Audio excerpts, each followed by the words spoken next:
কালীগঞ্জে প্রয়াত বিএনপি নেতাদের কবর জিয়ারত করলেন মুর্শিদা জামান। সুলতান আল এনামের তথ্যচিত্রে দেখুন বিস্তারিত। ঝিনাইদহ ৪ আসন থেকে বিএনপি দলীয় মনোনয়ন প্রত্যাশী মোসাম্মদ মুর্শিদা জামান বেল্টু প্রয়াত বিএনপি নেতাদের কবর জিয়ারত ও দোয়া করেছেন। বৃহস্পতিবার বিকেলে তিনি দলীয় নেতাকর্মীদের সঙ্গে নিয়ে বিভিন্ন কবরস্থানে গিয়ে দোয়া ও মোনাজাতে অংশ নেন। তিনি প্রয়াত বিএনপি নেতা আইনাল হাসান, আনারুল ইসলাম উলফা, মোস্তফা আব্দুল জলিল, রবিউল ইসলাম নবী, সাত্তার কমিশনার, মনা কমিশনার, ইসমাইল কমিশনার ও আব্দুল মান্নানের কবর জিয়ারত করেন এবং তাদের আত্মার মাগফিরাত কামনা করেন।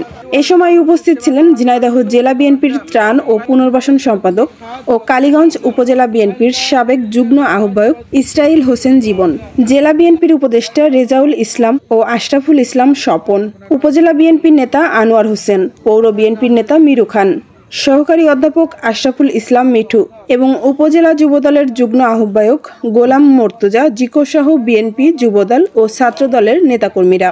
এ সময় তারা প্রয়াত নেতাদের অবদানের স্মৃতিচারণ করেন এবং দলের ঐক্য ও নেতৃত্ব শক্তিশালী ভূমিকার উপর গুরুত্ব আরোপ করেন। মুস্কান রুবায়েত মীরা, সবুজ বাংলা টিভি, ঝিনাইদহ।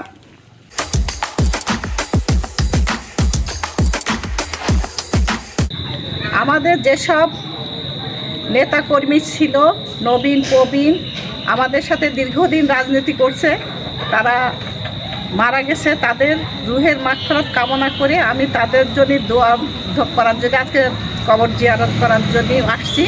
আমি সবার জন্য দোয়া করছি, তাদের ফ্যামিলি, আমি তাদের ফ্যামিলির সাথে আছি, ফ্যামিলিদের খোঁজ খবর নিচ্ছি।